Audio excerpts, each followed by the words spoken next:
Have you ever wondered why some players seem to progress through the mid-game in months while others seem to stay stuck for a while? Here's the brutal truth. Old School RuneScape's mid-game can be a maze. You finish Dragon Slayer 1 and get your first few million GP.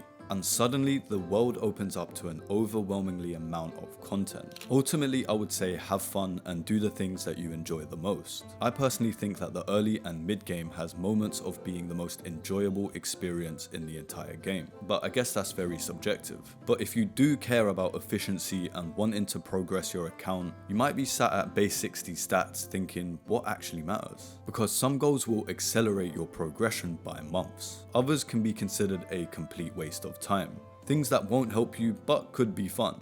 Once you understand which goals actually move the needle, you stop spinning your wheels. You stop doing content that doesn't matter. You stop doing content that doesn't help towards progression.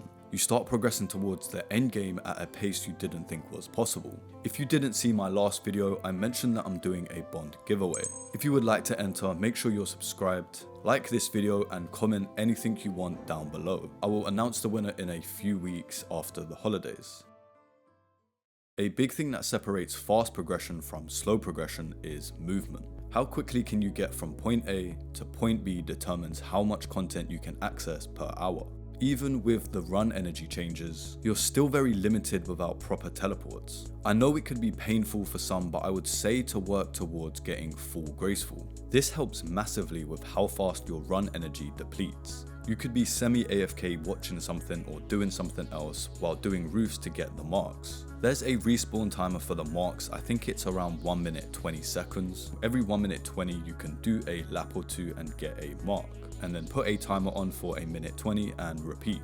Stamina potions do help, but for a lot of players they're too expensive and you burn through them pretty quickly. But if you have the money for it, I would say to stack up on a few. The best solution alongside graceful and agility levels is building a complete teleport network early. Start with the standard spellbook. Get to 54 magic minimum for teleports to Varrock, Lumbridge, Falador, Camelot, Ardougne, and Civitas Illifortis. That's your foundation. But don't stop here. Fairy rings unlock more locations than any other system.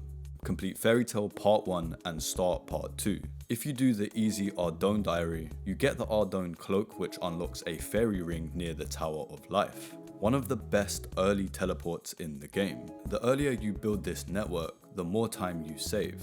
We're talking hundreds of hours over your account's lifetime. Every farm run becomes faster, every quest becomes less tedious, and every clue scroll step becomes manageable. Valamore dropped in early 2024, and a lot of players still haven't explored it properly. Valamore contains some of the best mid-game content in the game. Complete every Valamore quest available right now. Experience the storyline so you're ready for the conclusion. Then explore the content. Awaken Colossal, the Hucoatl, Hunt a Rumors, the Fortress Colosseum, and Mastering Mixology. The Colosseum might be a bit out of reach for true mid-game players, but everything else is completely accessible and incredibly rewarding. Hunt a Rumors especially. It's contract-based hunter training that's both profitable and good XP.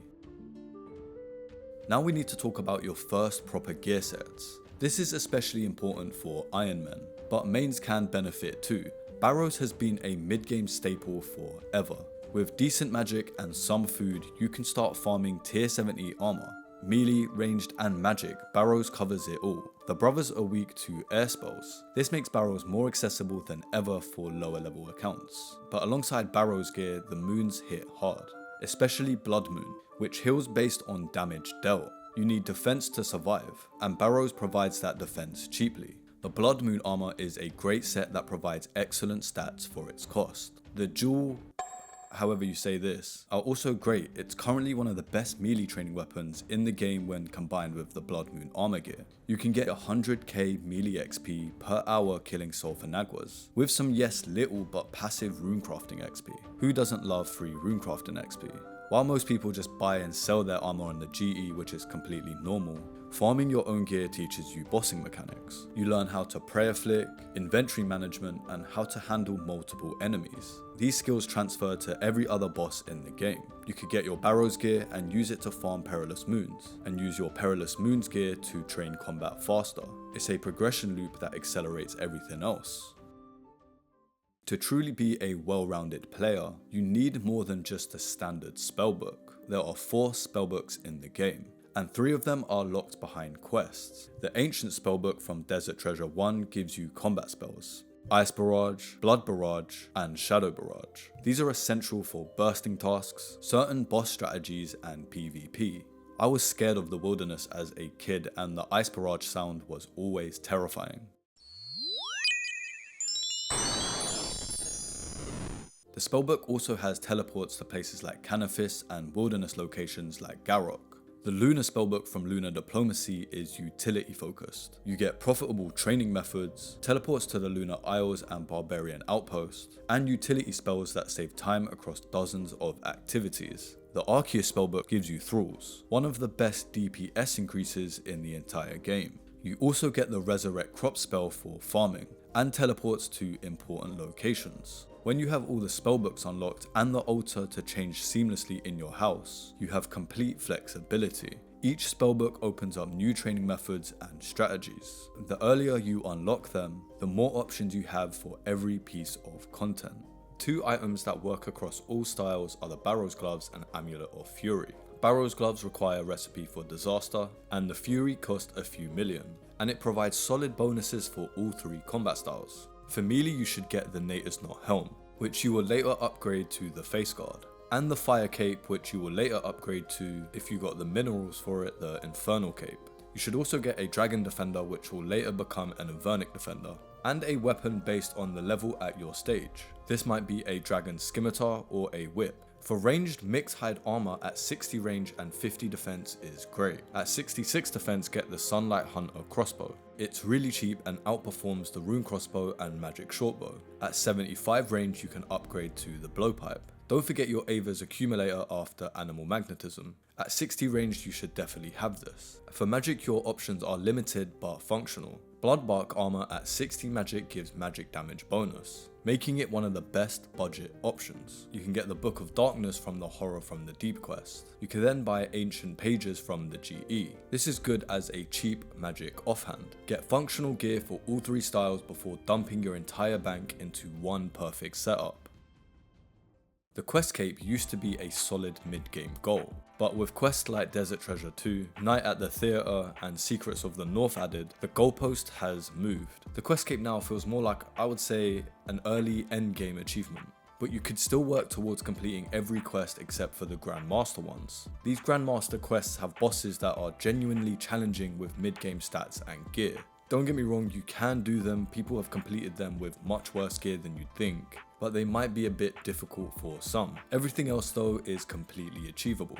Some people love questing and some people find it boring. You could skip quests until you need something specific, but for account progression I would say grind them out as quests unlock content that make everything else easier. Fairy Rings are quest locked, Piety is quest locked, Barrow's Gloves are quest locked, dozens of training methods, teleports and moneymakers are all quest locked. And here's a bonus, once you do get the Quest Cape, it's one of the quickest teleports to a Fairy Ring in the game. That's permanent value. Achievement diaries can be tedious, there's no way around that, but the rewards are so valuable that you just can't skip them. Base 60-70 stats and most quests completed, you have the requirements for almost every hard diary task. The passive effects from diaries are amazing. Our Dune Cloak teleports to farming patches, the Falador Shield helps to farm kills at the Giant Mole, Rada's Blessing gives you teleports around Korend, and the list goes on. Some diary rewards are essential for efficiency. The medium combat achievement reward makes Barrow's runs so much faster. The hard diary rewards improve various activities across the game. Do these when you can and reap the rewards for hundreds of hours. The Fire Cape is iconic for a reason. It gives a +4 strength bonus. In most cases that's an extra max hit. Until you complete the Inferno, the Fire Cape is your best in-slot melee cape. Some players wear it for their entire RuneScape experience. It's good enough for most OSRS content. You need roughly 75 ranged and a blowpipe for comfortable kills. You can definitely do it with less, but it requires more skill and takes longer. The Fire Cape is such a huge melee upgrade that getting it early pays dividends through everything you do afterwards. The Slayer helmet gives damage bonus and accuracy bonus while on a task. Both bonuses work with any combat style once you imbue it. The DPS increase is too significant to ignore. Imbuing it is essential. Without it, the helmet only works for melee. With it, you get a bonus for ranged and magic too. Some people say I don't do much Slayer, so it doesn't really matter. But Slayer is one of the best ways to train combat while making some money, even if you're not grinding it consistently. Having the helmet available when you do tasks is essential. Slayer becomes profitable and enjoyable once you optimize it. The helmet is the foundation everything else builds on. Piety, Rigor, and Augury. These 3 prayers multiply your combat effectiveness more than any other gear upgrade could. For account progression, they're not optional, they're essential. Piety is free from the King's Ransom quest at 70 prayer. Rigor requires 74 prayer and is pretty expensive as you need to get the Dexterous prayer scroll. Augury requires 77 prayer and only cost a couple of million for the Arcane prayer scroll. Much more affordable and now gives a magic damage bonus which makes it even more valuable. With these prayers unlocked, every boss kill is faster.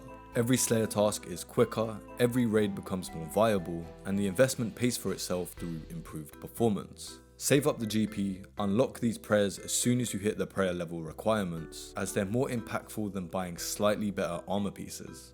A lot of these goals are interconnected. Pick one goal and focus on it completely.